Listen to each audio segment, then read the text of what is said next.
ಏನು ನಮ್ಮಮ್ಮನಿಗೆ ಹೊಸೆ ಅನ್ಸಿಲ್ಲ ನಾನು. ಅಯ್ಯೋ ನಮ್ಮಮ್ಮ ಪಾಪ ಸ್ಕೂಲಲ್ಲಿ ನಾನು ಹೇಳಿದೆ, ಅವಾಗಲೂ ಹೇಳಿದೆ ನಾನು, ಬೇಡ ಅಮ್ಮ ನೀನು ಸ್ಕೂಲಿಗೆ ನನ್ನ ಸೇರಿಸ್ಕೊಂಬೇಡ, ನೀನು ಆಚೆ ಬಂದ್ಬಿಡ್ತೀಯ ಅಂತ ಕರ್ಕೊಂಡೋದ್ರು. ಟೀಚರ್ ಅದೇ ಸ್ಕೂಲಲ್ಲಿ ನಾನು ಬೇರೆ ಸ್ಕೂಲಲ್ಲೇ ಕರ್ಸ್ ನೀನು ನಿಲ್ಲಿಸ್ತೀನಿ ಪ್ರಿನ್ಸಿಪಲ್ ಆಫೀಸ್ ಮನೆ ಮುಂದೆ, ಇನ್ನು ನಿನ್ನ ಸ್ಕೂಲ್ ಯೋಚನೆ ಮಾಡು ಅಂತ. ನಮ್ಮಮ್ಮ ಕ್ಲಾಸ್ಗೆ ಹೋಗ್ತಿರಿಲ್ಲ, ಪ್ರಿನ್ಸಿಪಲ್ ಆಫೀಸ್ ಮುಂದೆ ನಿಂತಿರೋ ನನ್ನ ಪಕ್ಕ, ಆ ಥರ ಹಿಂಸೆ ಎಲ್ಲ ಕೊಟ್ಬಿಟ್ಟಿದ್ದೀನಿ.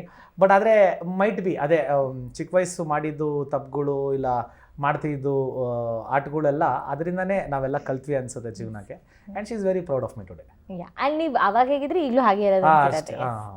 ಇದಾದ್ಮೇಲೆ ಕಾಲೇಜ್ ಏನು ಆಯ್ಕೆ ಮಾಡ್ಕೊಂಡ್ರೆ, ಅಂದ್ರೆ ಇವಾಗ ಒಂದು ಟೈಮಲ್ಲಿ ಸೀರಿಯಸ್ ಆಗಿ ಯೋಚನೆ ಮಾಡ್ಬೇಕಾಗುತ್ತಲ್ವಾ, ಏನಪ್ಪ ಓದೋದು, ಈಗ ಜಾಬ್ ಒಂದು ಮಾಡ್ಬೇಕಾಗುತ್ತೆ. ನನಗೆ ಓದೋ ಇಷ್ಟನೇ ಇರಲಿಲ್ಲ, ನನಗೆ ಓದೋದು 1% ಇಷ್ಟ ಇರಲಿಲ್ಲ. ಯಾಕಂದ್ರೆ ನನಗೆ ಇದ್ದಿದ್ದೆಲ್ಲ friends IAS officer IPS officers ಅಲ್ಲ, ಎಲ್ಲ ಗೊತ್ತಲ್ಲ.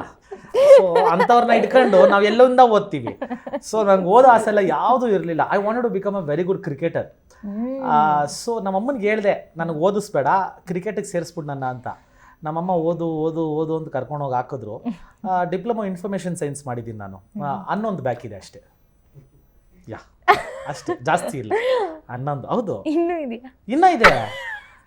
ಅದನ್ನ ಯಾವನ್ ಕ್ಲಿಯರ್ ಮಾಡ್ತಾನೆ? ಅಯ್ಯೋ ಭಗವಂತನೇ, ಒಳ್ಳೆ ಕತೆ ಹೇಳಿದೆ. ಅದನ್ನ ತಿರ್ಗಾ ಓದ್ಕೊಂಡು ಒಂದ್ಸತಿ ಓದಾಗ್ಲೇ ಪಾಸ್ ಆಗಿಲ್ಲ ನಾವು, ಇನ್ನು 11 ಬೇಕು, 11 ಜನ್ಮ ನಂಗೆ ಪಾಸ್ ಮಾಡಕ್. ಅದನ್ನ ನೀವು ಇನ್ಫಾರ್ಮೇಶನ್ ಸೈನ್ಸ್ ಅಂದಾಗ ನನಗೆ ಹಿಂಗ್ ಇನ್ಫಾರ್ಮೇಶನ್ ಪ್ರಾಸೆಸ್ ಮಾಡ್ತಾ ಇದೀನಿ ಅಷ್ಟೇ, 11 ಬ್ಯಾಕ್ ಅಂದ್ರೆ.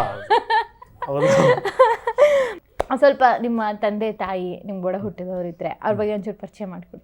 ಅಮ್ಮ ಬಂದು ಅದೇ ನನ್ನಂದ್ರೆ ತುಂಬ ಅತಿಯಾದ ಪ್ರೀತಿ. ಅದೇ ಏನು ಅಂದರೆ ಅವ್ರಿಗೆ ಏನಾಗ್ತೀನೋ ಅನ್ನೋದೊಂದು ತುಂಬ ದೊಡ್ಡ ಕ್ವಶನ್ ಮಾರ್ಕ್ ಇತ್ತು ಲೈಫಲ್ಲಿ. ಇವತ್ತು ಮಾಡಿ ತೋರಿಸಿದ್ದೀನಿ, ಇನ್ನು ಮುಂದೆ ಸಕ್ಸಸ್ ತೋರಿಸ್ತೀನಿ ನಮ್ಮಮ್ಮನಿಗೆ ಅನ್ನೋದು ಹೇಳ್ತೀನಿ. ನೀವು ಒಬ್ಬನೇ ಮಗ. ಆಮೇಲೆ ಇನ್ನೊಬ್ರು ಇದ್ರೆ ಇಷ್ಟೊಂದು ನಮ್ಮಮ್ಮ ಕ್ಲೋಸ್. ನಮ್ಮಪ್ಪ ಬಂದು ತುಂಬ ಸೈಲೆಂಟು, ಯಾರ ವಿಷಯಕ್ಕೂ ಹೋಗ್ದಿರೋಂಥ ವ್ಯಕ್ತಿ, ಯಾರ ಸಂಬಂಧನೂ ಇಲ್ಲ, ಏನೂ ಇಲ್ಲ, ನಂದಾಯ್ತು ನನ್ನ ಕತೆ ಆಯಿತು ಅನ್ನೋ ಥರ. ಅದಕ್ಕೆ ಆ ವಿಷಯಕ್ಕೆ ನಮ್ಮನ್ನ ನಾನಾ ರೀತಿ ನಮ್ಮನ್ನ ಮನೇಲಿ ಗೇಲಿ ಎಲ್ಲ ಮಾಡಿ ಮನೆ ಕೊಡದೆಲ್ಲ ಆಚೆ ನಿಲ್ಲಿಸಿದ್ರು. ಆಮೇಲೆ ನಾವು ದೊಡ್ಡವರಾದ್ಮೇಲೆ ಎಲ್ಲ ಅವರೆಲ್ಲ ಕಿತ್ಕೊಂಡು ಅವ್ರನ್ನೇ ಆಚೆ ಕಳ್ಸಿದ್ವಿ.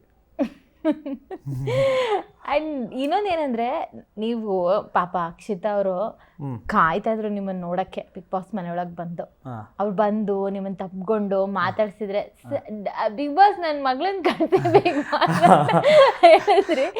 And we know how much attached you are ನಿಮ್ಮ ಬೇಬೀಸ್ಗೆ. What age are they? And ಒಂದು Tapasya 6 years. I remember her when she was 6 years. So Tandav is 3, 2.5, 3. No, but ಆದರೆ ಅದೇ ನನಗೆ ಅಕ್ಷಿತಾ ಬರ್ತಾ ಇದ್ದು, ಮಗು ಬರ್ಬೇಕಾಯ್ತಲ್ಲ ಜೊತೆಗೆ, ನಾನು ಯಾಕೆ ಬಂದಿಲ್ಲ ಅಂತ ನಾನು ಭಗವಂತನೇ ಯಾಕೆ ಕರ್ಕೊಂಬಂದಿಲ್ಲ. ಆಮೇಲೆ ನೋಡಿದ್ರು ಏನೋ ಡೌ ಮಾಡೋದು, ಚಿಕನ್ ಪಾಕ್ಸು ಅದು ಇದು ಅಲರ್ಜಿ ಆಗಿದೆ ಅಂತ. ನಾನು ಬರಲ್ವೇನೋ ಅಂತ, ನನಗೆ ಅದಕ್ಕೆ ಇವಳ ಮೇಲೆ ಫಸ್ಟ್ ಏಟ್ ಆಗೋಗಿದ್ದು, ಕರ್ಕೊಂಬರ್ಬೇಕಾಗಿತ್ತಲ್ವಾ ಅಂತ. ಸೊ ಆಮೇಲೆ when they came it was so lovely ಅಲ್ವಾ. Very very sweet.